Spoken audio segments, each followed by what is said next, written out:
et bienvenue dans Milkshaker, le podcast qui agite les idées reçues sur l'allaitement.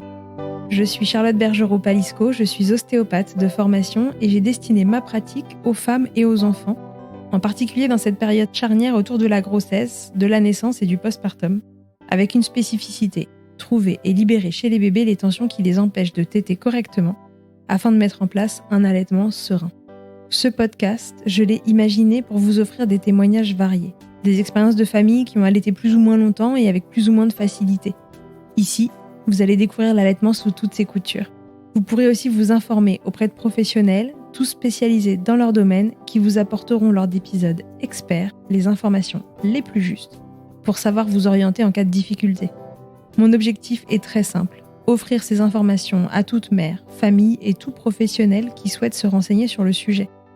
Que chacun puisse faire ses choix de façon éclairée et briser les idées reçues qui circulent pour vous rendre l'allaitement plus accessible, plus facile, normal, banal même, et ce qu'importe vos envies et votre projet. Et ce qui aide ces informations à se diffuser pour que le plus grand nombre puisse en bénéficier et qui permet à Milkshaker de continuer de s'agiter, c'est vous. Par chaque partage ou recommandation autour de vous, mais aussi sur les réseaux, vos écoutes, bien sûr, et vos notes ou étoiles sur les plateformes d'écoute. Alors je vous serais vraiment très reconnaissante de prendre une petite minute pour soutenir ce projet. Et maintenant, place à l'épisode. Depuis le temps que je voulais l'interroger, qu'on parle du BN dans différents épisodes, qu'il soit témoignage ou expert, il était grand temps que Suzanne Colson débarque au micro de Milkshaker, et c'est chose faite. Je suis allée la rencontrer chez elle pour qu'elle nous parle du Biological Nurturing, plus souvent appelé BN de son petit nom. Et ce qui est souvent assimilé à une position d'allaitement est en fait bien plus que ça. Suzanne va vous l'expliquer au travers des réponses aux quelques questions que j'avais à lui poser. Pas de technique particulière ici, pas d'injonction, mais simplement comprendre la physiologie pour ne pas l'entraver. Permettre à tous ces mécanismes qui rendent l'allaitement naturel d'opérer. Pour prolonger ce podcast, je ne peux que vous conseiller le livre de Suzanne, L'allaitement instinctif. Installez-vous bien confortablement comme elle le préconise et préparez-vous à plonger dans le bain d'ocytocine dont vous avez besoin pour allaiter. Je vous souhaite une très belle écoute. Bonjour Suzanne, bienvenue dans Milkshaker. Bonjour Charlotte, merci de m'avoir invitée. Mais avec grand plaisir, ça fait un moment qu'on essayait de caler cette interview. Oui. Je suis vraiment ravie de t'interroger sur ce sujet parce que c'est toi la pionnière de cette histoire. Alors aujourd'hui, Suzanne, ensemble, on va parler du Biological Nurturing, plus communément appelé le BN de son petit nom. Oui. Pour commencer, Suzanne, je vais te demander de te présenter. Qui es-tu et puis comment tu t'es penchée sur ce sujet du BN? Quand je pense à me présenter, j'aime toujours dire que je suis maman moi-même de 3 enfants que j'ai allaités dans les années 70. Donc à cette époque-là, personne n'allaitait. Et d'ailleurs, je suis une des mères fondatrices de la Leche League. Parce qu'en 74, j'allaitais déjà mon fils qui avait 8 ou 9 mois. Et la Leche League, j'ai lu dans le journal qu'il y avait un groupe qui s'appelait la Leche League pour l'allaitement maternel. Donc j'ai foncé pour aller assister à ces rencontres. Et je me sentais bien placée puisque je suis franco-américaine et c'était à l'origine un mouvement américain. Donc, par la suite, j'ai travaillé avec Michel Audon à Pithiviers et c'est là où vraiment j'ai compris les liens entre un accouchement physiologique ou je devrais peut-être dire la physiologie de l'accouchement et la physiologie de l'allaitement maternel. Donc, j'avais déjà une certaine expérience quand je suis allée à Pithiviers. Mon petit dernier, il avait presque 4 ans et il venait de se sevrer. Donc, j'ai une longue histoire personnelle d'allaitement au-delà de 10 ans. Dans toutes les circonstances, j'ai co-allaité. J'ai vraiment vécu l'allaitement moi-même comme une activité quotidienne. Donc en fait, tu as commencé avec l'allaitement en tant que maman. Exactement. Et après, avec la Leche League, où tu as été finalement une accompagnante Leche League aussi? Oui, j'étais animatrice pendant de nombreuses années. Et puis, donc, je suis partie travailler un tout petit peu à Pithiviers en tant que consultante en lactation. Enfin, ça n'existait pas à l'époque, mais c'était un peu comme cela. À partir de cette expérience-là, J'ai fait la formation de sage-femme. C'était assez difficile. J'avais déjà 41 ans à l'époque où j'ai commencé. Donc, j'étais très intéressée par la naissance. J'ai fait beaucoup d'accouchements et travaillé en salle de naissance et aussi un tout petit peu avec un plateau technique en libéral. Mhm. C'était pas véritablement libéral parce que j'étais toujours attachée à la NHS en Angleterre. J'ai fait mes études de sage-femme en Angleterre. Et par la suite, je m'intéressais encore à l'allaitement et je commençais à faire une recherche sur l'allaitement. Et donc, je raconte un peu de tout cela dans mon livre et toute cette démarche pour soutenir les bébés prémas, aussi bien que les bébés nés à terme et en bonne santé. Mhm. Lors des recherches, j'ai terminé un doctorat, une maîtrise d'abord et puis un doctorat en allaitement, lactation humaine. Et j'ai aussi enseigné à l'université pendant quelques années, presque 10 ans. D'accord. J'étais maître de conférence, donc je faisais la formation de sage-femme. Et surtout l'enseignement tout autour de l'allaitement. Donc voilà un peu. Je pense que réunir toutes ces activités que j'ai pu avoir, donc me place bien pour présenter une nouvelle approche à Ouais, je l'allaitement pense. Pas maternel. mal. Ça fait un bon CV pour présenter une nouvelle approche. Alors, moi, j'ai envie de te demander déjà, en une phrase, si tu pouvais me décrire ce que c'est que le BN, tu me dirais quoi? Si moi, en tant que professionnelle de santé ou une maman qui veut l'expliquer à une autre maman, qu'est-ce que c'est le BN en juste une phrase, tu vois, sans tout développer tout de suite? Comment on pourrait bien le résumer pour comprendre ce que c'est? Le BN, c'est l'allaitement instinctif pour les mères et les bébés, un acte involontaire entre deux mammifères purs. Ok, bah la question suivante, du coup, ça va être comment est-ce qu'on pratique le biological nurturing? En tant que mère ou en tant que professionnelle. Alors, en tant que maman. En tant que maman, c'est l'allaitement instinctif à ne pas confondre avec l'amour instinctif ou l'instinct maternel. Je ne suis pas en train d'ouvrir un débat pour savoir si les mères ou toutes les mères ont des instincts maternels. Je pense que pas mal de gens confondent ça. Quand je parle de l'allaitement instinctif, je parle de gestes de vocalisation universelle que toutes les mères font en pratiquant le BN. Ok. Alors, pratiquer le BN, c'est facile, il n'y a pas de protocole, c'est le confort. Donc, on va s'asseoir confortablement.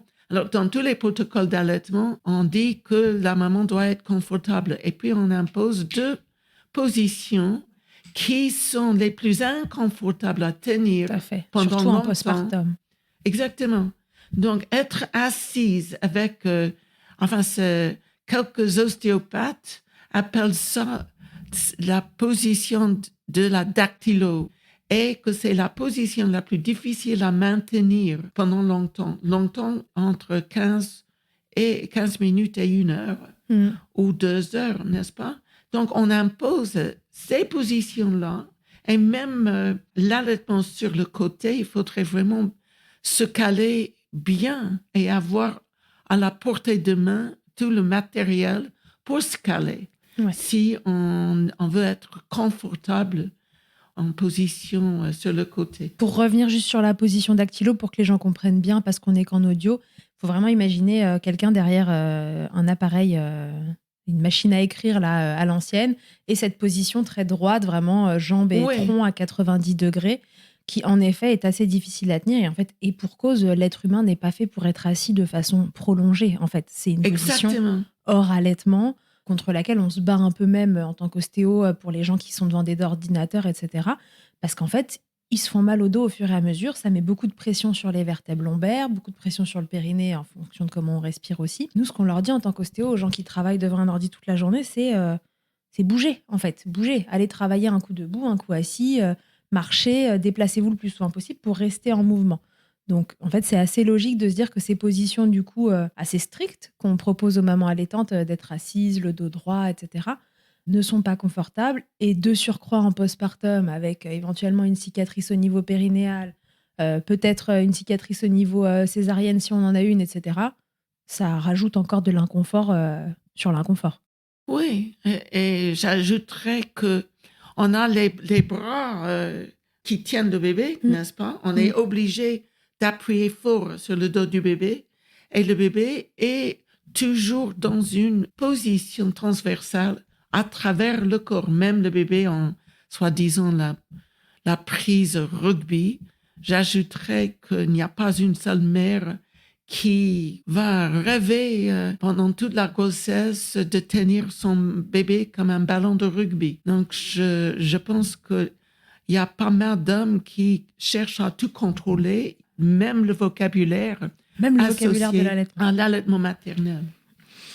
Donc, le confort. Dans quelle position, du coup, peut se trouver la maman si on veut développer un peu cette notion de confort? Mais il n'y a pas un degré d'inclinaison en arrière qui est universel. La position même, c'est une variable qui change entre la position absolument tout droit comme un piqué et la position où elle est à plat dos. Donc, ce qui est important en BN, c'est que la maman puisse voir son bébé sans dépense énergétique. C'est-à-dire si elle doit baisser la tête pour voir son bébé en vertical, par exemple, en ce moment-là, elle se tourne le cou pour maintenir le regard bienveillant. Bien Et sûr. toutes les mères adorent regarder leur bébé quand leur bébé tète. Tout à fait. Et après, on les voit en consultation parce qu'elles ont mal au cervical. Exactement, exactement. Et si elle est à plat dos, la même chose, elle élève la tête contre l'apesanteur. Elle fait ça 2-3 fois et puis elle ne le fait plus. Donc, elle ne voit pas son bébé. Pourtant, beaucoup de gens, beaucoup de professionnels mettent la mère, enfin, en accouchement, en position gynéco. Et puis, on pose le bébé après l'accouchement, après la naissance, sur la maman, entre ses seins ou sous son cou ou loin. Tous ces endroits-là ne sont pas la bonne adresse. Donc ça, c'est important. Et puis la maman élève la tête contre l'apesanteur. C'est épuisant pour elle. Elle ne le fait pas au-delà de 3 ou 4 fois. Et si quelque chose arrive au bébé, si le bébé a un trouble respiratoire, c'est à la mère qu'on va blâmer. On va dire, elle n'a même pas remarqué. Mais c'est nous qui la mettons dans une posture où elle ne voit pas bien son bébé. Oui, tout à fait. Donc, du coup, quelque part, entre cette position stricte, assise, et la position allongée sur le dos, il y a toute une variation d'inclinaison du tronc vers l'arrière qui vont différer de chaque couple maman-bébé, de chaque environnement aussi dans lequel elle se trouve. J'imagine que ça peut évoluer pour le même couple maman-bébé d'un jour à l'autre, d'une heure de la journée à une autre. Oui, même pendant la même tête. Elle peut changer de position. C'est un peu, ça a été dit dans mes formations certifiant BN, que c'est une position Netflix. Et on change de position quand on regarde la télévision. Tout à fait. Donc, je ne sais pas si j'ai le droit de dire Netflix et... Ça va, je pense que tout le monde comprendra. Position télé, en tout cas. Oui, position de télévision, souvent, je le disais aux mères, comme si vous regardez la télévision, je ne peux pas vous dire, mais vous êtes confortable et que vous voyez votre bébé confortablement. Ouais, vous vous affalez un peu. Oui, exactement. Dans votre position de confort, mais affalé. Donc ça, c'est le premier point, c'est le confort de la maman. La deuxième composante. C'est-à-dire qu'il y a 6 composantes de base. Ce sont des composantes ou des variables universelles. Donc, tous les bébés, par exemple, tête en état d'éveil calme, le bébé peut très bien prendre le sein quand il pleure ou quand il est dans un état d'éveil actif, mais c'est des fois plus difficile. Mais surtout, en BN, beaucoup de bébés, au départ, prennent le sein endormi. Et c'est un sommeil indéterminé. Alors, si vous voulez, ça, c'est nouveau. Parce que dans tous les protocoles, on dit qu'il faut attendre que le bébé soit au moins dans un état d'éveil précoce. Et si on attend comme cela, on va manquer peut-être la facilité de la mise au sein. Parce que les bébés passent très peu de temps pendant les premiers jours et semaines dans un état d'éveil calme. Alors les neuropédiatres disent, comme tel que Prechtel, qui est maintenant décédé, mais il a beaucoup travaillé sur les états de vigilance chez le fœtus aussi bien que chez le nouveau-né, et l'évaluation neurologique du nouveau-né. Et donc, lui, il suggère, et ses observations sonographiques suggèrent que le bébé ne reste que 3 minutes en moyenne au départ, surtout pendant les 3 premiers jours, dans un état d'éveil calme. Alors, ça veut dire que les mères n'ont que 3 à 4 minutes pour aider le bébé à prendre le sein. Comme la plupart des mères démarrent leur allaitement en position verticale, donc ça rend la tâche beaucoup plus difficile parce que la pesanteur n'aide pas. Et donc la pesanteur va tirer le bébé loin du sein. Et beaucoup de mères disent que le bébé, il se jette en arrière et il refuse de prendre le sein. Ou bien il exprime des réflexes d'allaitement, comme le hochement de la tête à droite et à gauche. Ça, c'est un réflexe de fouissement bien connu. Il y a d'autres réflexes de fouissement, par exemple, le réflexe du pivert, que j'appelle le réflexe du pivert, où le bébé, en vertical, tape la tête contre le sein pour le chercher. Comme un pivert sur un arbre. Oui, exactement. Donc, en ce moment-là, ça devient très difficile et presque impossible pour les mères d'attacher leur bébé au sein comme c'est prescrit dans les protocoles de l'allaitement. Oui, parce qu'en plus, ce qui suit cette phase d'éveil calme, si le bébé après n'a pas réussi à se mettre au sein et que ça a généré du stress, c'est un état d'éveil agité où ils se mettent à pleurer et ça rajoute de la difficulté. Oui, ça rajoute. Tandis qu'en BN, si on met le bébé, on garde le bébé à la bonne adresse, c'est-à-dire que le bébé est au sein, sur le sein, pas sous le sein. Ça c'est important. Toutes les positions classiques, le bébé la tête n'est pas sur le sein. Donc, si on garde le bébé avec la joue contre le sein, il est endormi. Les nouveau-nés passent beaucoup de temps, je dirais 3/4 de leur temps, en état de sommeil. Et dans cette période-là, dans les états de sommeil, la moitié de ce temps est en état paradoxal de sommeil.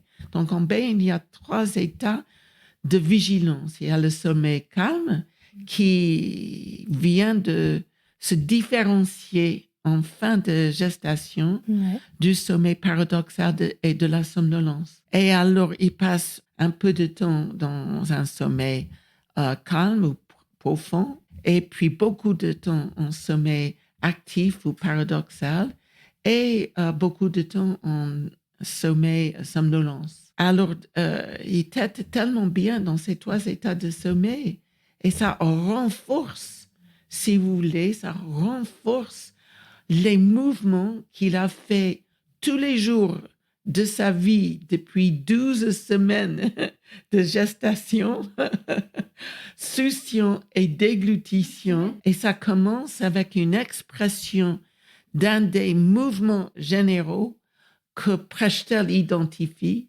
chez le fœtus, qui est l'ouverture de la bouche. Alors ça, c'est un mouvement absolument endogène. Ce n'est pas stimulé par un facteur ou un stimulus sensoriel, mais le stimulus vient à l'intérieur du bébé. Donc peut-être les battements du cœur, comme accumulation de flux nerveux qui s'accumulent sur le... En tout cas, c'est totalement involontaire. Oui, c'est totalement involontaire, mais même les réflexes, mouvements de réflexe, succion et déglutition, au départ, sont des mouvements involontaires, n'est pas contrôlé, n'est pas pensée ou réfléchie chez le nouveau-né. Non, c'est Donc une souvent on dit stimulation. il veut téter. Ça n'a rien à faire avec le désir.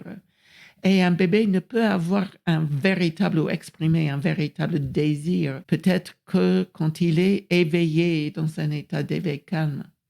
Donc souvent on dit que le bébé n'est pas prêt à téter. Pour être prête, moi, je dois être éveillée et puis je dois pouvoir réfléchir à ce que je vais faire. Donc les bébés ne font pas des listes d'activités qu'il faut faire quand ils naissent pour survivre.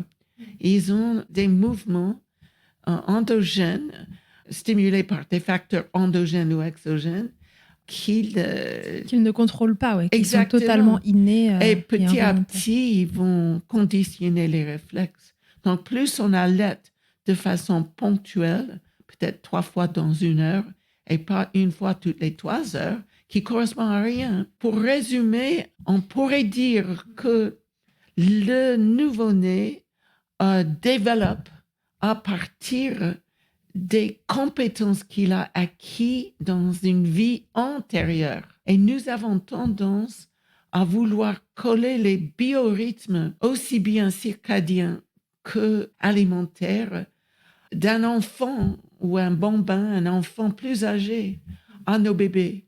Nos bébés ne sont pas des miniatures d'adultes, bien qu'ils nous ressemblent et c'est adorable. Donc du coup, tu dirais que, en effet, c'est ce fait d'attendre le moment d'éveil calme n'est pas une bonne idée. Il faudrait que le bébé soit au sein et en train de téter finalement le plus souvent possible, en tout cas le plus souvent que ces mouvements manifestent la possibilité de téter, mais dans ces phases de sommeil. Et en fait, on commence l'allaitement à mettre nos bébés au sein trop tard, oui. En résumé. Ben oui, on attend.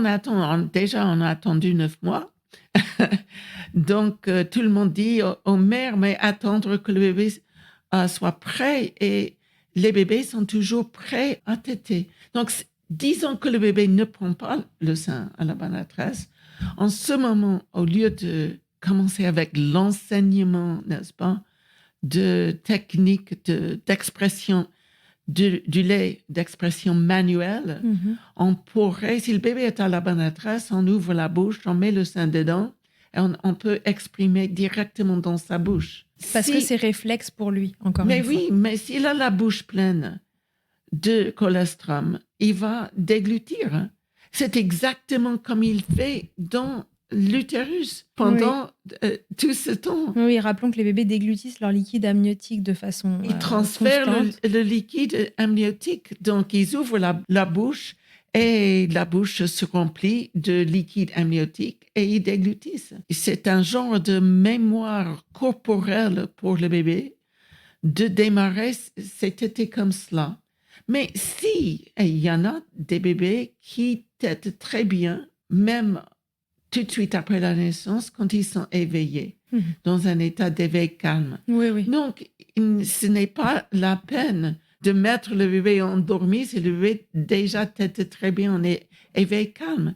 C'est juste que face à n'importe quelle difficulté, c'est toujours plus facile de démarrer l'allaitement quand le bébé est dans un état il fait des mouvements dans un état familier. Donc du coup, ce qu'on pourrait dire aux mamans, c'est si votre bébé tète très bien en état d'éveil calme, que vous en sortez très bien comme ça, bon, tant mieux.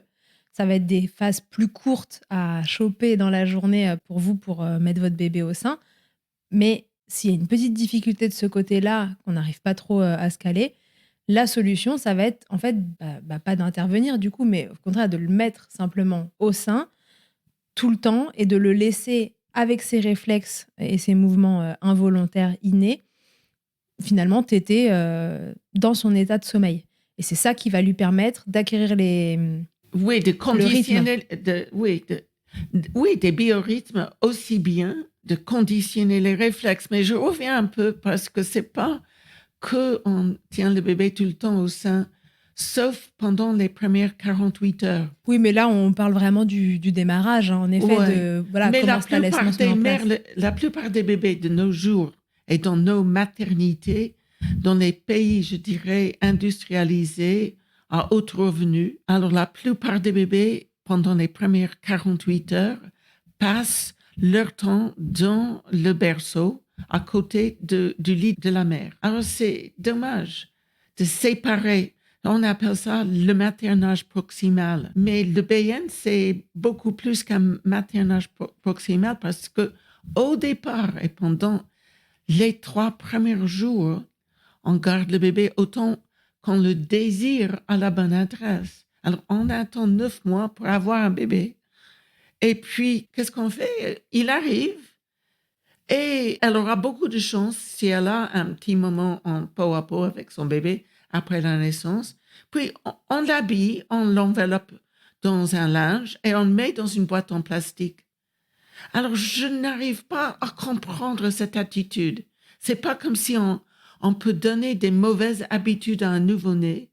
On perd tous les mouvements endogènes, c'est-à-dire déclenchés par des facteurs, des stimuli à l'intérieur du bébé. Le bébé fait ça 2-3, il ouvre la bouche 2-3 fois spontanément dans le lit. Il n'y a pas de récompense. Il n'y a pas de réponse du tout. Et alors, il arrête de le faire. Et puis, vers le 3e jour, la montée de lait se fait de toute façon. Et la plupart des bébés n'arrivent pas à bien contrôler succion et déglutition et coordonner tout cela avec la respiration. Et en ce moment-là, on dit que le bébé est désorganisé. C'est qu'en fait, il ne s'est pas entraîné pendant ces 3 premiers jours. Il a perdu toutes ses compétences qu'il a développées à l'intérieur pour transférer le lait. Et au lieu de transférer le liquide amniotique, il transfère le lait. Mais on ajoute à cela la respiration. Donc, c'est tellement facile au départ pour le bébé de sucer 5, 6, 7, 8 fois et puis de déglutir un peu de colostrum. Un tout petit peu de colostrum, puisque c'est en toute petite quantité. Alors, de faire ça peut-être 3 fois dans l'heure et puis peut-être 2 fois dans l'heure qui suit, pas du tout dans l'heure qui suit. Et petit à petit, on va conditionner des réflexes bien avant la montée laiteuse. Donc, ça rend l'allaitement tellement plus facile, je dirais. Oui, c'est-à-dire qu'il s'est échauffé, entre guillemets, pendant tout ce temps. Il a continué son échauffement qu'il avait commencé en intra-hétéro. Mais là, l'échauffement, il faut rajouter le facteur respiration qu'il faut coordonner. Voilà, vous savez qu'on ne peut pas respirer en même temps qu'on déglutit. C'est pas possible, ça ferme les voies aériennes. Mais oui, il doit absolument apprendre tout ça. Et c'est plus facile à apprendre avec du colostrum par petits millilitres qu'avec une montée laiteuse. Exactement. Donc, il se nourrit. De toute façon, le bébé né à terme et en bonne santé arrive au monde bien nourri. Ils ont des réserves qu'ils ont stockées pendant les derniers mois de gestation et il faut qu'ils les dégradent. Nos bébés arrivent au monde avec beaucoup plus de glycogène, par exemple, que nous-mêmes. Et alors, c'est fait pour donc juste ajouter un tout petit peu de sucre au contenu composante très riche de colostrum. Donc, le colostrum, c'est vraiment dominé par les graisses et les facteurs immunitaires. Donc, en ce moment-là, le bébé va prendre tout son compte, tout le colostrum nécessaire. Dans les 3 premiers jours, la montée de lait se fait plus rapidement et on n'a que des bénéfices. Quand les mères, moi, je dis que les mères sont proactives. Actuellement, les mères sont instruites, on leur enseigne d'être réactives. Donc, c'est très bien de réagir aux signes du bébé, mais au départ, il faut qu'elles soient proactives. Elles ont très envie d'être proactives, mais on leur dit de ne pas le faire, de ne pas aider le bébé, comme si c'est le bébé sait tout faire et elle ne sait rien. Donc, le BN, c'est vraiment... C'est l'alliance entre les deux. Mais oui, l'allaitement, c'est un acte réciproque, comme j'ai dit dans ma petite phrase, entre 2 mammifères purs. Donc, la maman n'a pas à trop réfléchir. Oui, elle doit ni être trop dans le faire, ni non plus ne rien faire, puisqu'en fait, la vérité est entre les deux et elle sait ce qu'il faut faire pour aider son bébé si jamais, justement, il rencontre une petite difficulté. Il y a un chercheur américain qui s'appelle Albert et j'ai beaucoup appris en lisant ses travaux parce qu'il suggère que nous ne pouvons pas apprendre à faire un acte vital sans avoir un contact avec un corps en mouvement. La façon de l'exprimer est bizarre, n'est-ce pas?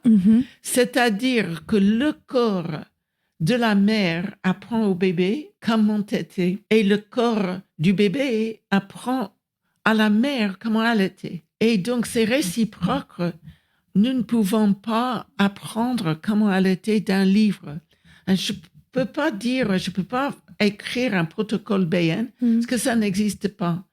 C'est le confort, donc on cherche toujours le confort des positions qui utilisent la pesanteur, c'est-à-dire que le bébé va toujours être dans un contact ventral continu. Dans les positions que nous enseignons pour apprendre aux mères les techniques d'allaitement, le contact ventral est toujours interrompu, comme elle fait un va-et-vient pour déclencher un réflexe d'ouverture de la bouche et on lui dit que le bébé doit ouvrir grande la bouche. C'est absolument pas vrai. On n'a pas besoin d'ouvrir la bouche aussi grande que cela parce qu'en BN, on est sur le sein. Donc, le bébé prend le sein et des recherches récentes, même du premier niveau, une méta-analyse de 12 études démontrent clairement que le BN, en étant uniquement une position, réduit à 50% le nombre de mères qui ont des mamelons douloureux et des crevasses pendant la mise au sein, au départ en maternité. Ouais, ce qui est le principal problème en maternité, c'est quand même les douleurs, les premiers temps d'allaitement. C'est d'ailleurs ce qui fait peur aux mères qui même se demandent si elles vont allaiter ou pas, c'est que c'est tellement ancré maintenant dans les mentalités que l'allaitement, ça fait mal au démarrage. Exactement. Donc, je suis en train de dire, j'offre une interprétation. C'est-à-dire que chaque fois que vous enseignez en tant que professionnel de santé, vous enseignez une position classique aux mères, vous doublez le risque qu'elles aient mal. C'est incroyable, mais il y a pas mal de gens qui donc cherchent à ignorer l'existence de cette recherche. Et ça continue. Il y a une 13e étude où ils ont aussi vu une réduction de 50%. Ce sont des études randomisées, contrôlées, vraiment le premier niveau de l'évidence. Et les positions verticales, on n'a jamais étudié ces positions. On a assumé, je ne sais pas si c'est le bon mot, mais on a juste utilisé des positions dans lesquelles nous mangeons, pensant que sans doute ce sont des bonnes positions pour allaiter si nous les utilisons pour manger. Mais nos bébés, c'est clair, nous sommes des mammifères. Nous naissons mammifères qui sont vraiment aptes à téter de façon optimale en position ventrale continue. Avec la pesanteur, avec ce poids. Mais oui, c'est-à-dire que la maman n'est pas obligée de tenir le dos ou appuyer dans le dos pour contrecarrer les effets de la pesanteur qui tire le bébé vers le centre de la terre. Donc, il tire tout bébé en position classique vers les genoux. Et qui l'empêche de bien maintenir le sein dans la bouche. Mais oui, et de plus, elle a les deux mains occupées. Il y a toujours une main qui tient le sein, qui le présente, et l'autre qui appuie sur le dos, le cou du bébé. Et en ce moment-là, c'est presque impossible de s'exprimer, de découvrir des gestes instinctifs. Et puis, c'est impossible d'appuyer sur la télécommande pour mettre Netflix en même temps. Oui. Puisqu'on est dans cette parfaite position pour allumer Netflix. Alors, c'est quand même dommage. On ne peut pas changer de chaîne. Si on ne peut pas changer de chaîne. Non, mais c'est vraiment... J'ai beaucoup réfléchi récemment les conditions nécessaires pour libérer un allaitement instinctif. Alors, je me permets d'utiliser le mot instinctif parce que n'importe quelle personne en BN, les papas, parce que les pères adorent être en BN avec leur bébé, les mères, les grands-pères, la fratrie, la voisine, la belle-mère, n'importe qui, en BN, on retrouve exactement les mêmes gestes. Donc, ça, c'est la définition même d'un instinct. Mais je rappelle que ce n'est pas un instinct. C'est vraiment à différencier de l'instinct maternel. Exactement. Qui est d'ailleurs, et à juste titre, remis en cause. On n'a pas... Voilà, peu importe, on ne va pas rentrer dans ce débat-là. Là, Suzanne, elle vous parle vraiment de l'instinct d'allaitement, en fait. Ce sont des gestes, des mouvements maternels qui aident le bébé à trouver le sein et qui... En tant que mammifère qu'il est. Et qui rend... Mais d'habitude, les mères mammifères ne donnent pas une idée d'aide. Donc, c'est à partir justement de ces observations sur les mères mammifères, les chattes, par exemple, ne semblent pas aider leur bébé à trouver le sein et prendre le sein. Ce n'est absolument pas le cas chez nous.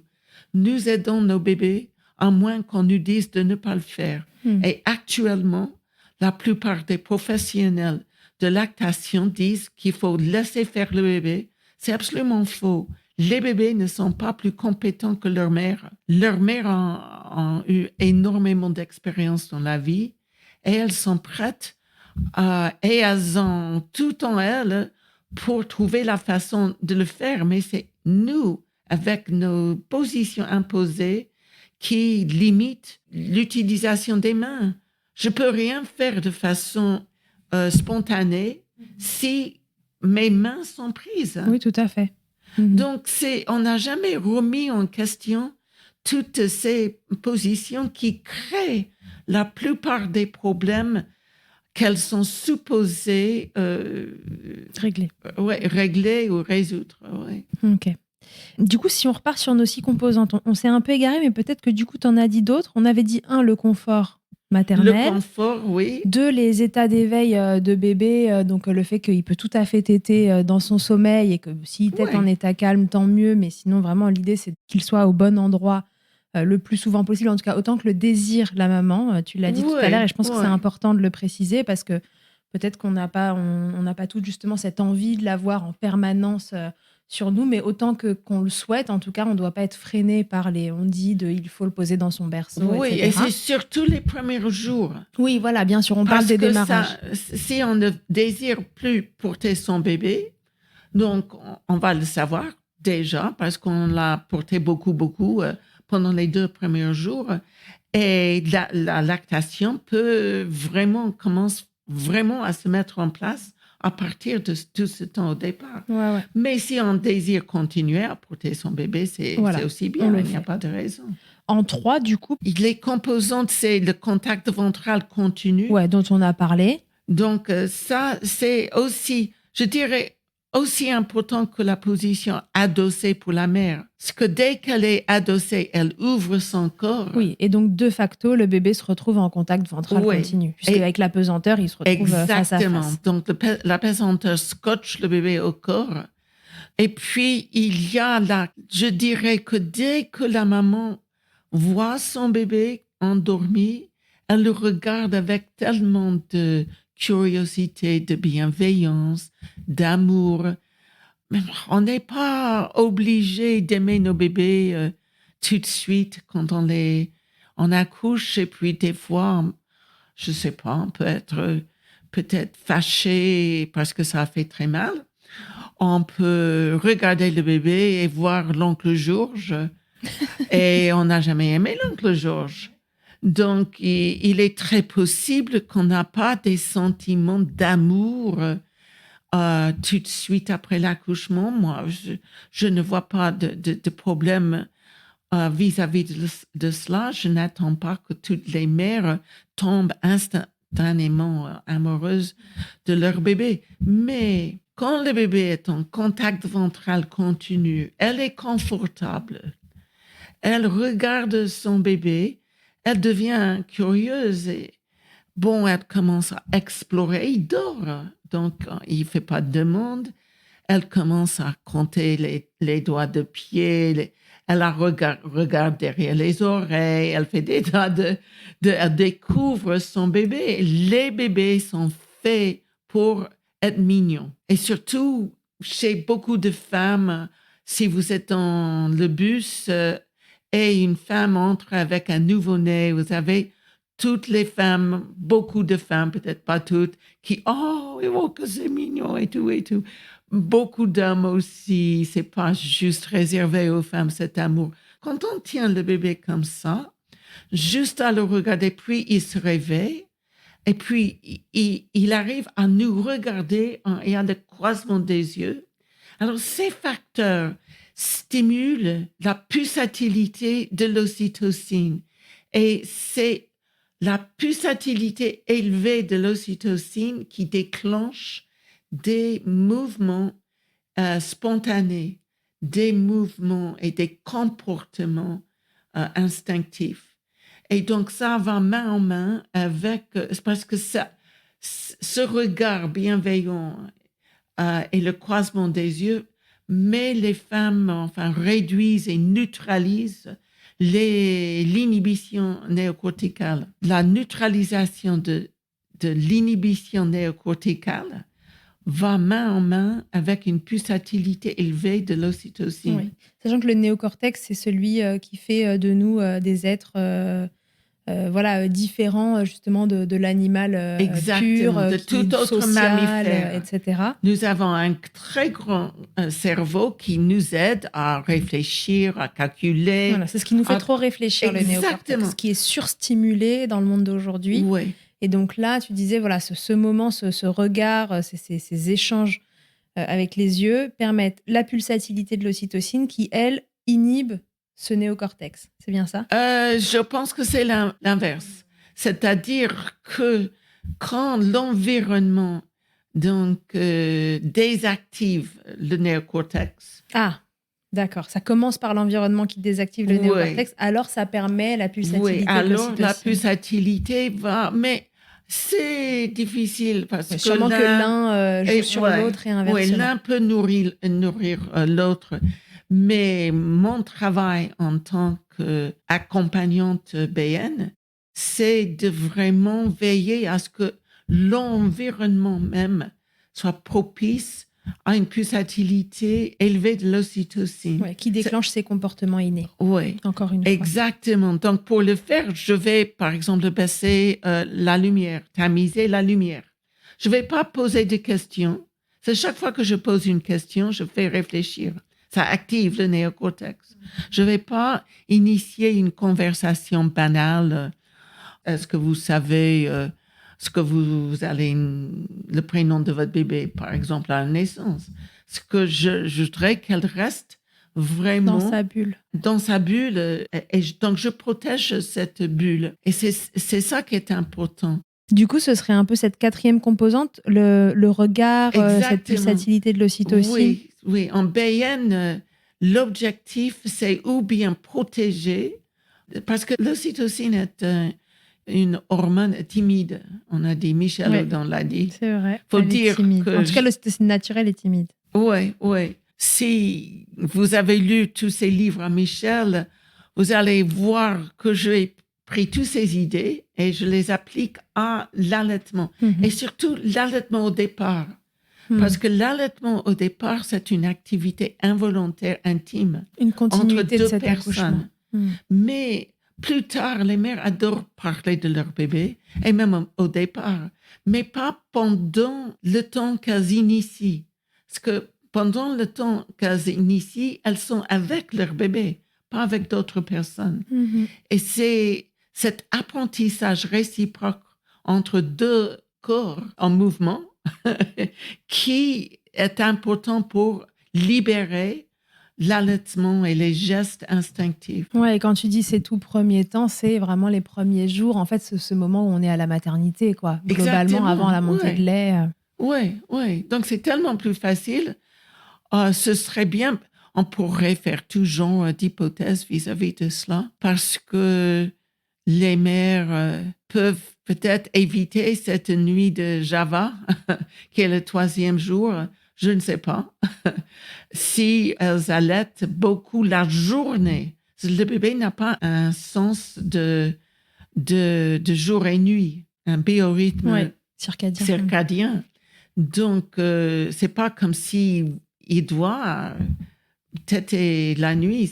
C'est que on le met dans une boîte en plastique toute la journée en attendant des signes d'éveil, en attendant des signes qui montrent qu'il a faim. Oui, peut-être que c'est juste au moment où c'est sombre, calme et que cet environnement est un peu plus propice justement que du coup il vient s'activer. Et il est aussi possible qu'on hésite à allaiter devant les gens qui nous rendent visite en maternité. Mais en BN, comme le bébé dort, c'est beaucoup plus facile. C'est pas comme j'annonce au monde j'allaite et puis je prends un coussin, je me mets en vertical, je suis un protocole. En BN, le bébé est endormi sur le sein. La maman n'est pas endormie. Non, c'est le bébé. Oui, c'est le bébé et c'est la journée. Il y a beaucoup de mères qui n'arrivent pas vraiment à dormir profondément, je dirais, tout de suite après avoir. Souvent, on dit que les mères sont fatiguées, les bébés sont fatigués. Enfin, tout le monde est pareil, est fatigué après. Je pense que c'est pas la même notion de fatigue. On est surexcité souvent après l'accouchement. On n'arrive pas à retrouver son sommeil la première nuit, surtout si le bébé va naître entre 8, 9, 10 heures ou même pendant la nuit. Beaucoup de bébés naissent pendant la nuit. Et c'est très bien de continuer à garder le bébé à la bonne adresse. Pendant la grossesse, le bébé était à la bonne adresse. On ne pouvait pas le poser. Donc, la nature nous demande encore quelque temps. Un peu de continuité. Oui, et le bébé maintenant est sur le corps. Et si maman désire dormir, bien sûr, elle va le faire, mais qu'elle mette son bébé en sécurité et qu'elle se mette sur le ventre elle-même si elle désire. Parce que pendant la grossesse, beaucoup de mères, ne peuvent plus ça faire. manque de ne pas pouvoir dormir sur le ventre. Donc, elles mettent leur bébé en sécurité en ce moment-là. Et puis, peut-être que les bébés, c'est une hypothèse, je ne sais pas, mais peut-être les bébés vont réclamer moins la nuit ou que les tétées vont être beaucoup plus faciles la nuit. Le but, c'est pas de ne pas nourrir le bébé la nuit, mais sûr. Que ça se passe facilement et que c'est peut-être 15 ou 20 ou une demi-heure, 15-20 minutes ou une demi-heure. Et puis, le bébé se rendort et maman puisse se mettre elle-même sur le ventre et dormir. Oui, tout à fait. Le 5e et le 6e point, c'est les gestes innés, des réflexes archaïques du bébé qui sont des mouvements involontaires, soit-ils endogènes ou exogènes, soit-ils stimulés par des stimuli endogènes ou exogènes. C'est important. Endogène, c'est ce qui appartient au bébé dans son corps, et exogène, c'est les stimuli extérieurs qui viennent s'appliquer à lui et qui déclenchent. Les réflexes archaïques, c'est... on en a déjà parlé dans un épisode, c'est le 27, je crois, avec Ludivine Beaubry, que vous pourrez réécouter. Mais les réflexes archaïques, c'est donc des mouvements involontaires générés par des stimuli, donc comme Suzanne vous le dit, endogènes ou exogènes, donc qu'on ne contrôle pas. À vrai dire, les réflexes archaïques sont stimulés uniquement par des stimuli exogènes, sensoriels, par l'odeur, le toucher, l'ouïe, l'audition, le goût. Oui, tous les sens. Alors, tous les sens. Donc, c'est sensoriel. Tandis que les mouvements endogènes vous ne pouvez pas véritablement identifier le stimulus. Et il faut différencier. Parce que bien souvent, dans le ventre, le bébé a beaucoup de mouvements généraux, ce que Prechtel appelle des mouvements généraux, qui deviennent des réflexes archaïques après, mais qui restent aussi endogènes, comme l'ouverture de la bouche, l'étirement de la langue. Si on regarde un bébé dans le berceau, il ouvre la bouche et nous ne savons pas pourquoi. Donc, Ça, c'est pas un réflexe archaïque. Et la différence entre ces réflexes que Ludivine vous a décrits, c'est que plus tard, ces réflexes sont conditionnés. Et le conditionnement implique le néocortex. Donc, il y a c'est une activité aussi bien néocorticale que c'est involontaire, mais il y a tout de même, c'est comme Pavlov. Et les chiens, tout le monde comprend ça, mais ça implique une activité néocorticale que à la naissance, le bébé n'a pas, qui est en voie de développement à la naissance. Ouais, là, on est sur des choses purement innées. Involontaires. Comme les mères, l'allaitement est un acte involontaire. Même si elle ne désire pas allaiter, elle aura du lait. Elle aura les mêmes gestes et mouvements d'aide à l'allaitement à partir d'un contact continu avec son bébé, cet apprentissage corporel. Elle va faire exactement les mêmes mouvements que toute mère fait pour aider le bébé à trouver et prendre le sein. Ok, très bien. Non, mais du coup, ça a différencié en termes de nécessité des réflexes archaïques que vous voyez le pédiatre faire à la maternité. Là, ils viennent tester l'intégrité du système neurologique. Oui. Et ces mêmes mouvements, en fait, servent au bébé pour s'orienter, pour téter. Mais oui, pour tout ça. Il y a 5 fonctions que je liste dans mon livre. C'est difficile parce que plusieurs de ces réflexes servent plusieurs fonctions. Mais il y a des réflexes primaires de la prise de sein qui sont des réflexes sur le visage très jumeaux, y compris la glabelle qui est un point entre les yeux. Et beaucoup de bébés, normalement, trouvent le sein en stimulant la glabelle, ce point, et le menton en même temps, qui constitue le réflexe de fouissement pivaire. C'est pas tellement pour les mères, c'est beaucoup plus pour les professionnels de santé. Pour les mères, le BN, c'est l'allaitement instinctif. Nous n'avons rien à apprendre aux mères. Mais pour les professionnels de santé, le BN, c'est une méthode structurée d'observation, d'allaitement et basée sur ces 6 composantes. Donc, pour les mères, nous pouvons voir, ça c'est le 6e, c'est les gestes maternels. Ah oui, donc il y a les gestes innés bébé et les gestes innés maman. Exactement. Donc, nous avons 3 groupes pour les professionnels de santé, 3 groupes d'observation, des positions. Position adossée de la mère. Elle n'a pas besoin d'être en peau à peau. Elle repose son dos contre la chaise. Même au restaurant, au café, partout, bar, c'est faisable, même partout. Avec une chaise pas très confortable. Même si la chaise n'est pas confortable, nous pouvons être plus confortables dans une chaise pas confortable. Donc, la position contact ventral continu pour le bébé, la complexion hormonale d'ocytocine pour la maman et tous les états de vigilance du bébé, surtout de façon optimale au départ, quand il est endormi en sommeil indéterminé. Et puis, donc ça, c'est le groupe état de conscience. Et puis, le 3e groupe, c'est des comportements. Un comportement, c'est une action, une réaction que nous pouvons ou bien voir ou entendre et décrire de façon objective. Donc, pour les mères, ces actions ou ces réactions sont aussi spontanées, innées, et je dis instinctives parce que tout le monde, je sais que toutes les femmes, quand elles attendent un bébé, elles touchent et font un mouvement je dis ça, de voilage, de couverture de son bébé. Elle touche le ventre. Plus elle avance dans sa grossesse, plus elle touche, elle peut jouer avec le bébé. Et c'est peut-être une action de protection, un comportement de communication.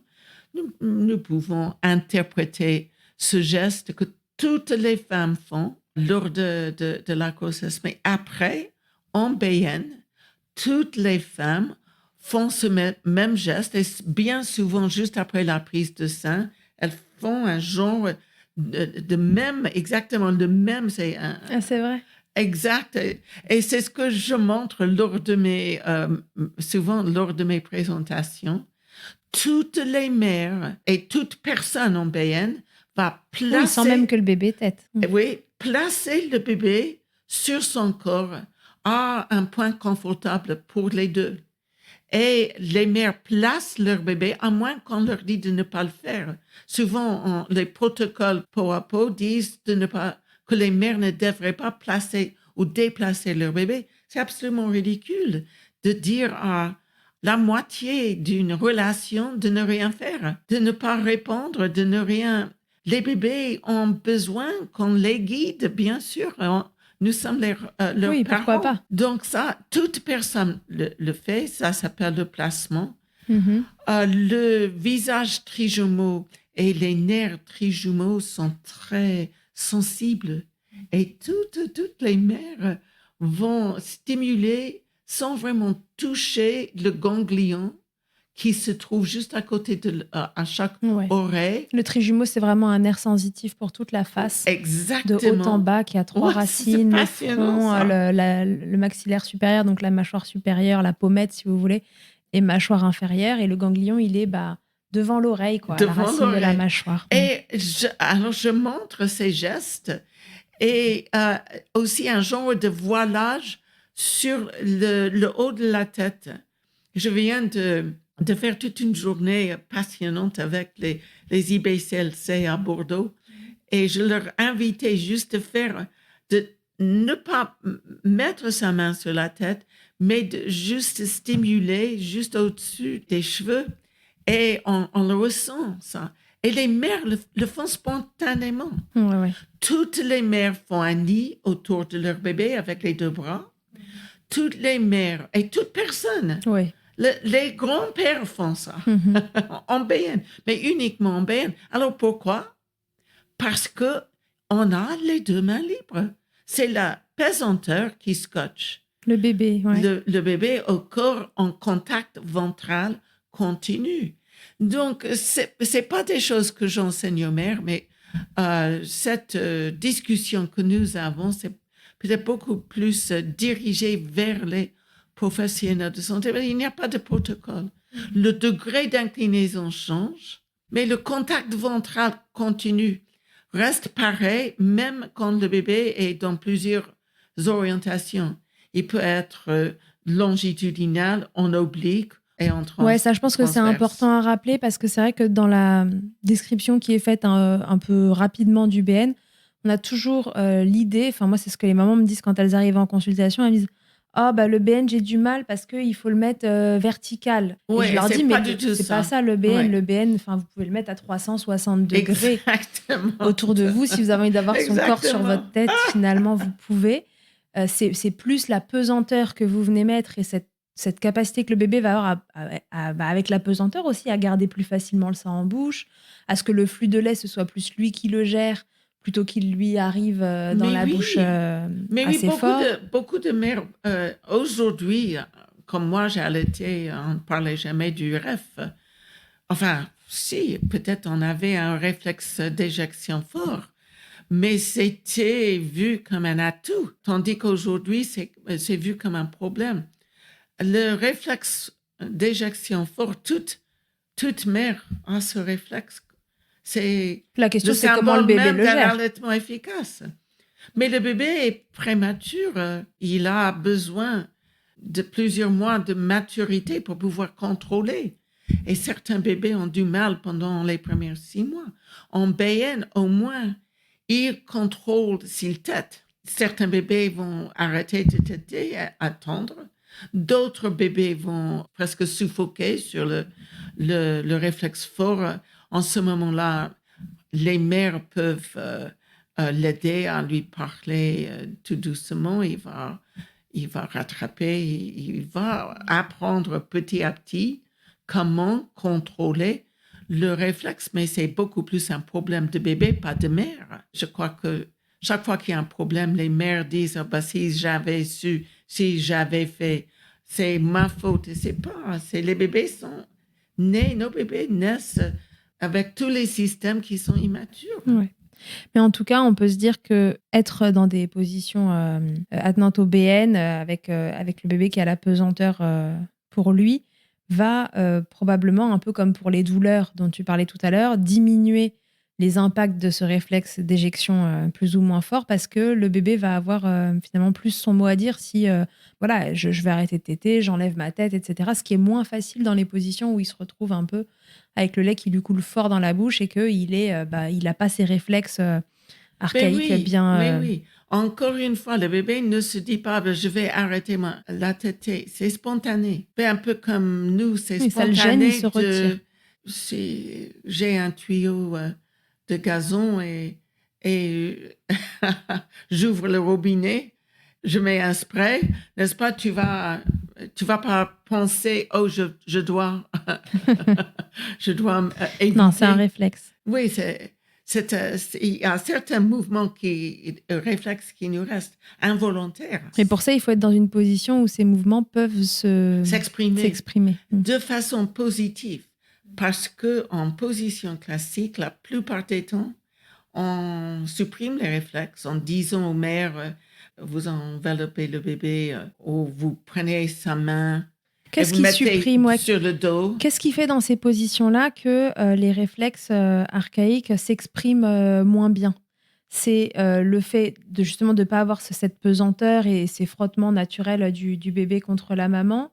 Certains disent que c'est aussi le fait qu'ils n'aient pas les pieds en contact. Ce qui est important aussi, est quelque chose que j'ai pris de la lecture de Prechtel. Enfin, Prechtel ne parle pas d'allaitement, mais il parle des mouvements gracieux et élégants du fœtus quand il a un appui plantaire. J'ai aussi appris d'une mère qui me disait, je ne sais pas pourquoi, mais je mets toujours une couverture sous les pieds de mon bébé. Elle a spontanément mis son bébé en BN. J'avais 3 personnes qui spontanément, sur les 40 que j'ai étudiées, les diades en allaitement, il y en avait 3 qui spontanément allaitaient en BN.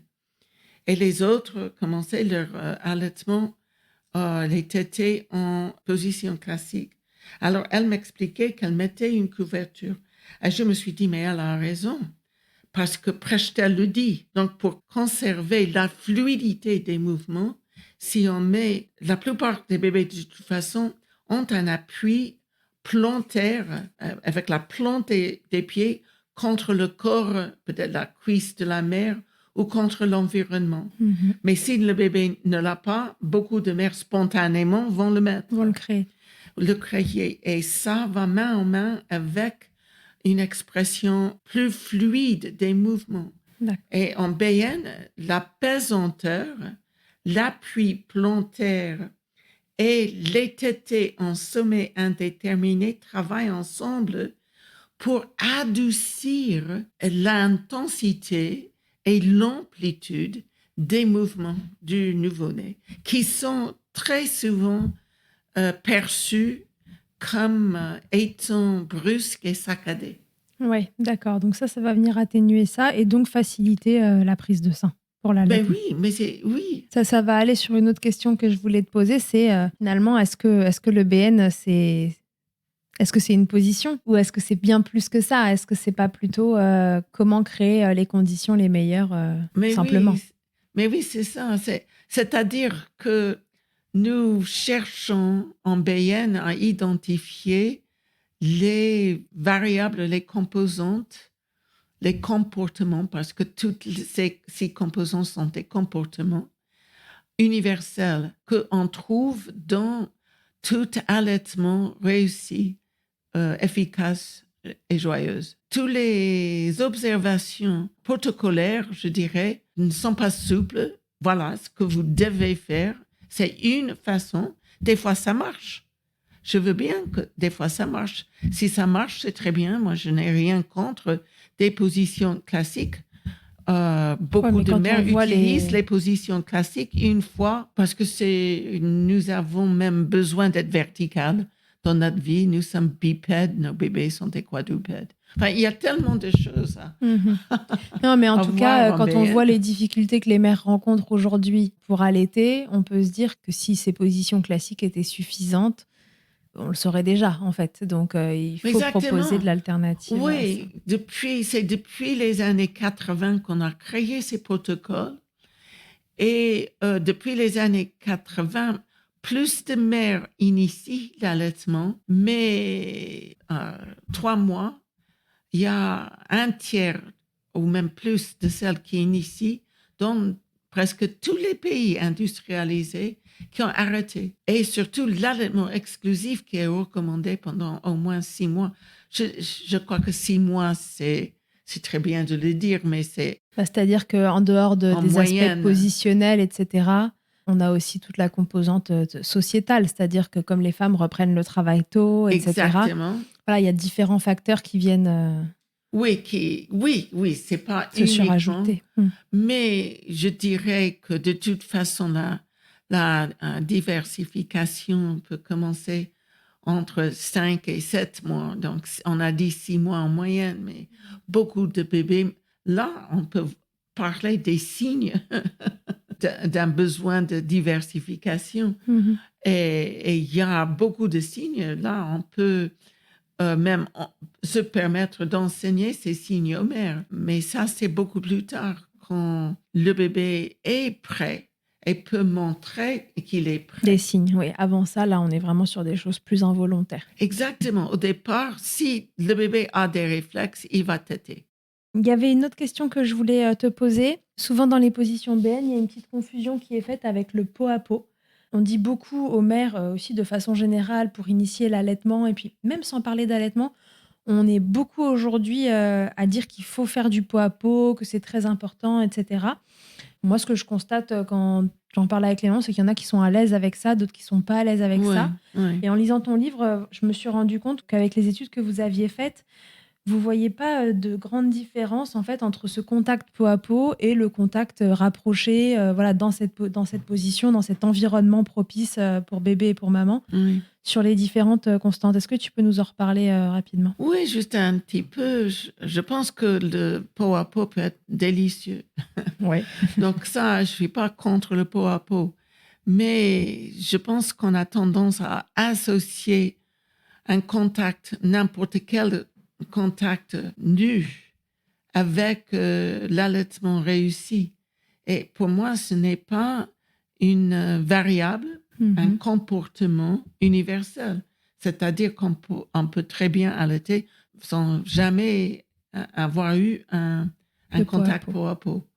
Donc ça, c'est un premier point important. Deuxièmement, souvent, les positions peau à peau n'utilisent pas l'apesanteur.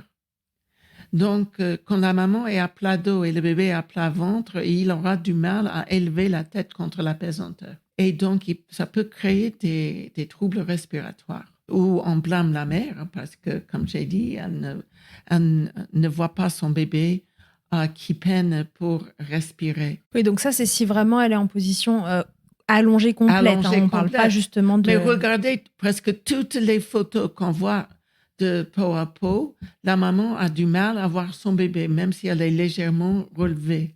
Donc, le degré d'inclinaison en BN optimise le regard et le croisement des yeux.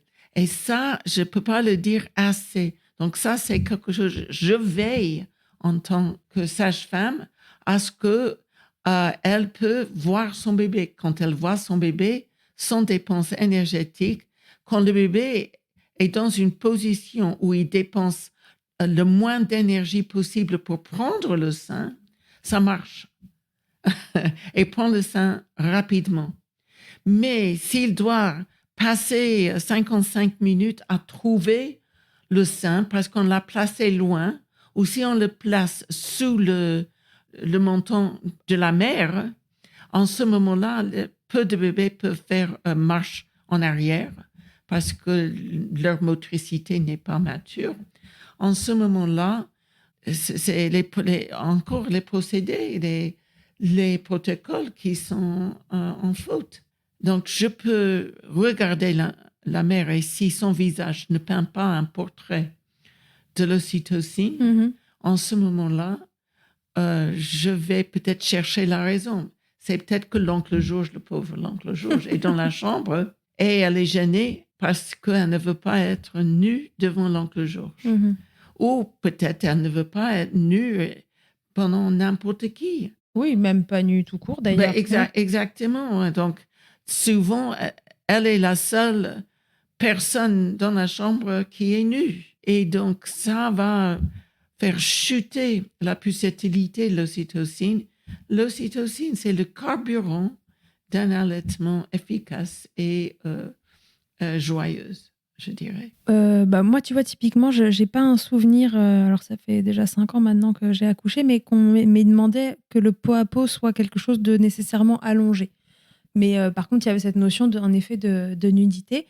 Mais si on reste sur une position BN, on va dire, tu vois, avec cette inclinaison, le confort de la maman, etc., est-ce qu'il y a une valeur ajoutée à être en plus en pot à pot avec la nudité ou pas?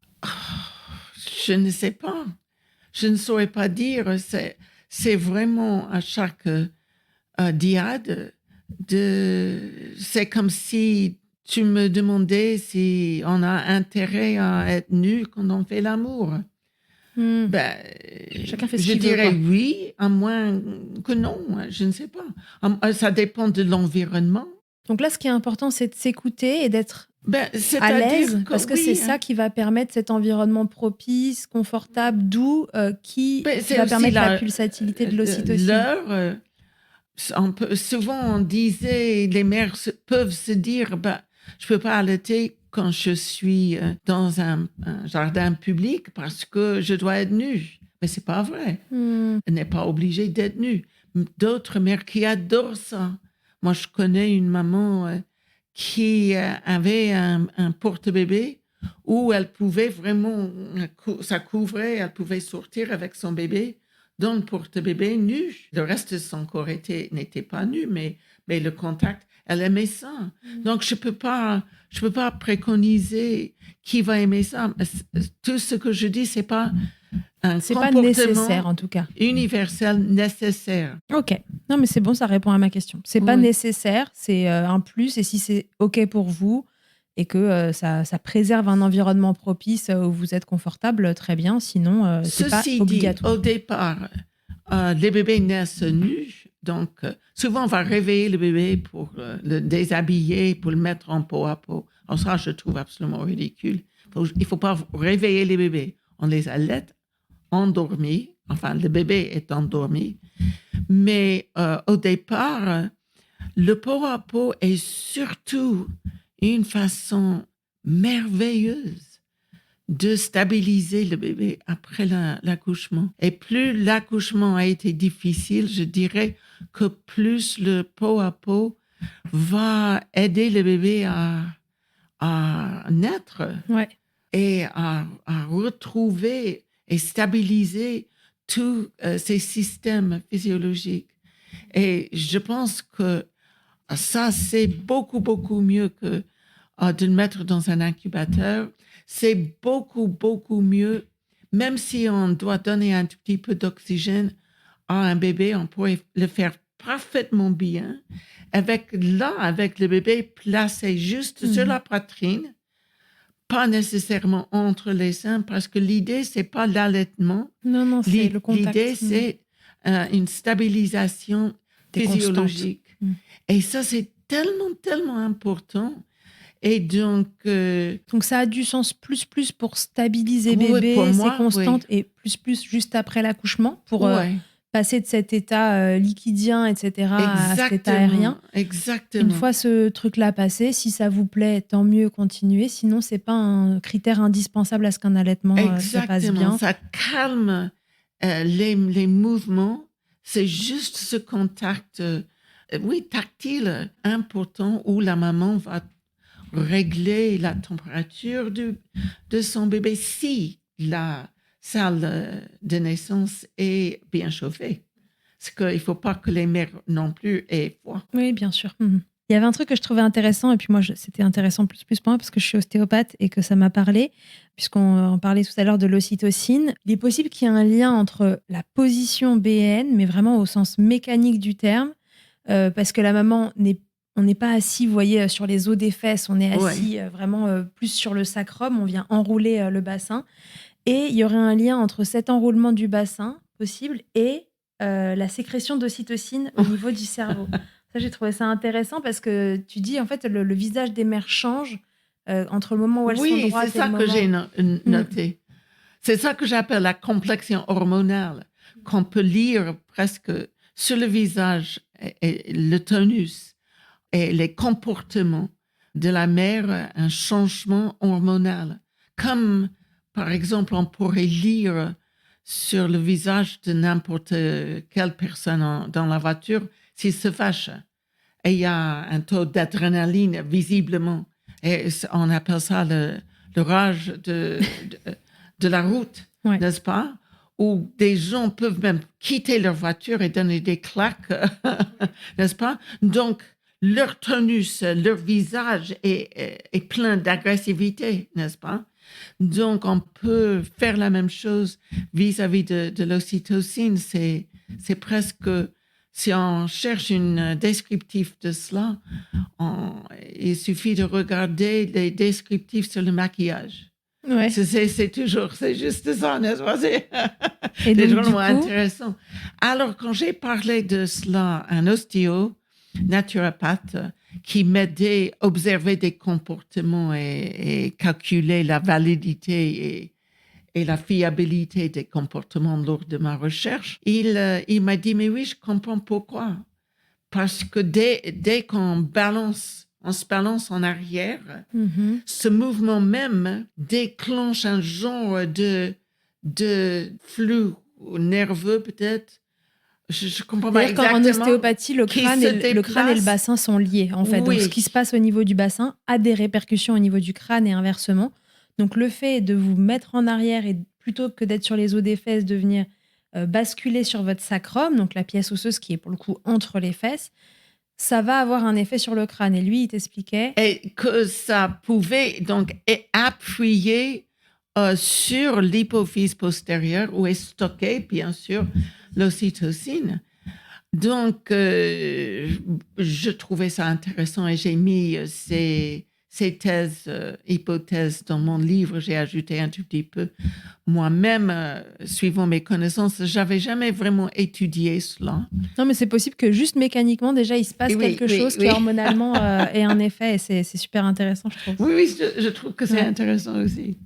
J'ai une maman dans la boîte à questions qui m'a demandé comment faire si elle n'était pas à l'aise avec la position BN et elle me disait comment on fait avec une grosse poitrine pour faire du BN parce que mon bébé, il peut plus respirer. J'entends souvent cette question, mais en BN, ce qui est important, c'est un contact ventral continu contre la mère et que le bébé, sa tête soit sur le sein.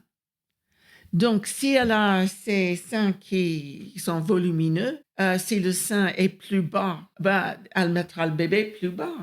Ouais, est-ce que peut-être on peut imaginer que c'est une maman qui imagine la position BN, tu sais, assez stricte, là, dont on parlait tout à l'heure, ou bébé très vertical, etc. Enfin... Non, mais le bébé n'est pas vertical. D'ailleurs, il serait beaucoup plus... en oblique ou transversal. Donc à cette maman, on pourrait dire il y a forcément un angle sur lequel le nez du bébé peut se dégager et que voilà, il faut qu'elle se sente libre justement d'aider son bébé à trouver la position la plus correcte. C'est-à-dire que le bébé trouve le sein avec la glabelle et le nez est vraiment impliqué dans le sein. Donc, elle peut faire un canal de respiration. Tout le monde, récemment, depuis les années 80, on dit, les professionnels de lactation disaient qu'il ne fallait pas faire ce canal. C'est absolument faux. C'est quoi un canal Un canal de respiration, c'est qu'elle presse sur son sein pour créer un petit canal où le bébé respire, où le nez est dégagé. Mais la plupart des bébés n'ont pas besoin de cela parce qu'ils ont des nez spécialement conçus pour l'allaitement. C'est-à-dire que tout bébé, n'importe quel groupe ethnique, a un nez plat avec des narines très ouvertes sur les deux côtés. Donc, c'est fait spécialement conçu pour l'allaitement. Normalement, il y a un axe, il y a quelque chose à trouver, peut-être un petit déplacement de bébé. Aussi, nous pouvons par exemple, je crois que j'ai lu quelque part quand j'étais en pratique clinique qu'on pouvait mettre un rouleau ou quelque chose sous le sein pour le De maintenir soutenir. plus en hauteur. Oui, plus en hauteur. Et enfin, ils ont parlé des rouleaux de papier toilette qu'on pouvait mettre. Et donc, j'ai essayé cela et puis je me suis rendu compte que les mères que je voyais à la maternité avaient toujours un corbeille de fruits et ils avaient toujours des bananes. Donc, j'ai juste une fois, ça fait rire, mais le sourire d'une banane marche à merveille et ça tient le sein un peu comme une baleine de soutien-gorge, mais c'est une banane. Exactement. Donc, en plus, ça faisait rire les mères. Bon, tester la banane. Oui, donc on peut faire ça, on peut mettre quelque chose, on peut tenir le sein, parce qu'on a ses deux mains libres, on tient le sein. Donc, si on pense que le bébé n'est qu'une position, on se prive de toutes les activités, des gestes spontanés de la mère. Les mères trouvent et aident leur bébé à prendre le sein.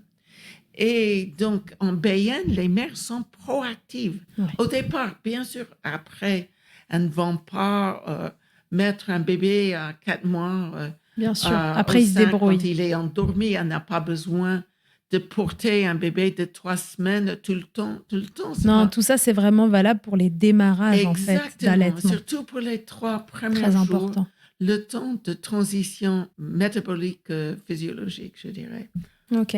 Ça m'amène à la dernière question. Du coup, c'est quoi le rôle de quelqu'un qui accompagne OBN, qui est formé OBN? C'est donc pas de positionner cette maman, finalement. Non, c'est pas de positionner et c'est pas de l'enseigner. Ça dépend un peu quand vous rencontrez la maman. Mm-hmm. Si elle a plein de problèmes et son bébé a 2 semaines, donc en ce moment-là, vous êtes plus ou moins sûr qu'elle allait en position classique.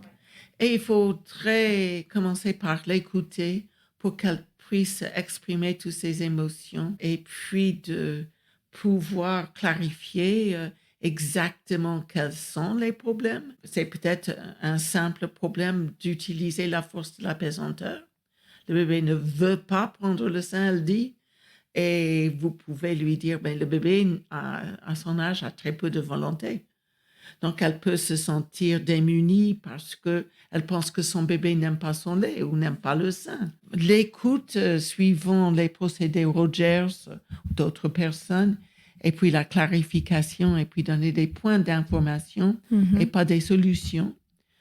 Donc ça, si vous voyez les mères vous consultent parce qu'elles ont des problèmes. À la maternité, c'est tout autre chose. C'est vraiment protéger le démarrage de l'allaitement, protéger l'environnement parce qu'elles se sentent en sécurité, un environnement sécuritaire, je dirais. Toujours dans cette histoire de préserver l'ocytocine qui déjà doit être préservée pendant l'accouchement. De neutraliser autant possible le néocortex, l'inhibition néocorticale qui, pendant l'acte même, va pas aider parce qu'elle peut être gênée ou elle veut se conformer.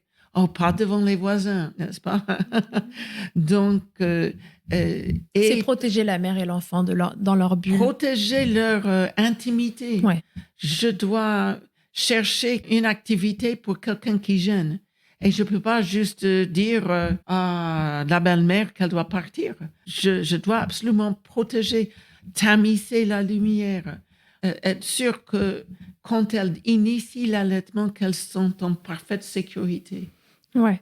Donc, c'est protéger maman et bébé pour laisser les comportements innés pouvoir s'exprimer. Oui, exactement. Donc, plus tard, et même pendant le séjour en maternité, bien sûr, je peux parler avec les mères, mais elles se sentent déjà bien dans son allaitement et elles me racontent comment ça se passe. C'est formidable, j'adore faire ça. Okay. Mais quand elle est en train de faire l'acte, qu'elle ne se sent pas observée, que je perturbe pas, je ne parle pas, c'est pas à moi. Là, j'ai presque envie d'écrire un livre qui s'appelle « Qui allait votre bébé ?» Parce que souvent, les professionnels de santé pensent que c'est elles qui doivent tenir le sein et le bébé et les mettre ensemble. Oui. Alors que tout ça se fait de façon, encore une fois, assez instinctive.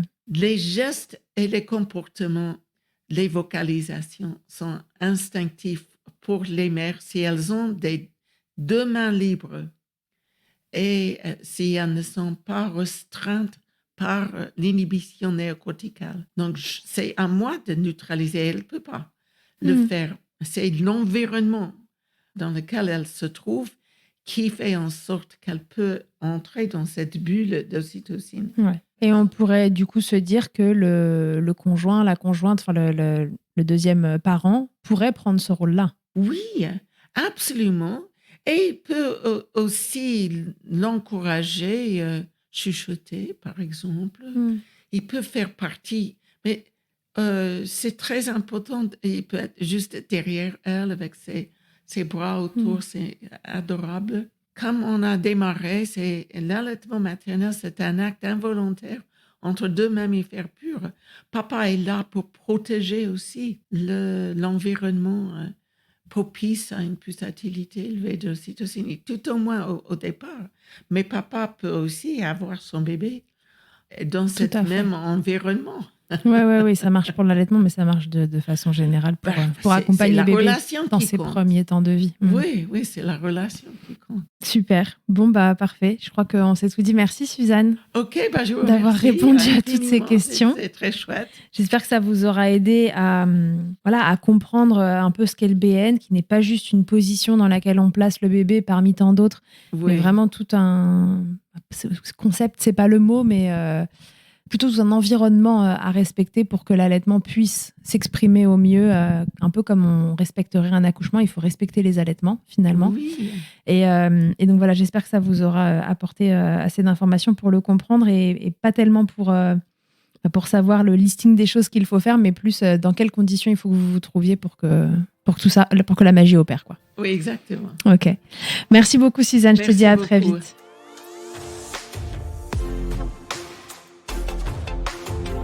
Merci d'avoir écouté cet épisode. S'il t'a plu, je te rappelle que tu peux t'abonner au podcast, le noter sur ta plateforme d'écoute et surtout le faire voyager pour que l'information circule au maximum. Si tu te rends sur milchecker.fr, tu trouveras tous les épisodes du podcast depuis 2020 avec un moteur de recherche pour t'orienter en fonction du sujet qui t'intéresse. Si tu préfères lire ou bien que tu es coincé sous un bébé et qu'il ne faut pas le réveiller, sache que tu y trouveras aussi le blog de Milchecker où les épisodes experts en particulier y sont résumés à l'écrit. Enfin, si tu me cherches en tant qu'ostéopathe pour toi ou pour ton bébé, tu peux me retrouver à Suresnes dans les Hauts-de-Seine en tapant mon nom sur Doctolib et sur mon site internet charlotte-bergerot.fr. On se quitte en musique avec Emma et son titre Blinded, écrit et composé en collaboration avec Nemen. À très vite pour un nouvel épisode et d'ici là, n'oubliez pas, prenez soin de vous. Milchecker autant que vous le voudrez et bousculons ensemble les idées reçues sur l'allaitement maternel.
Turns out, but love is truly needed that. Yeah, we crossed paths on the runway. Cross looks from the dinner table.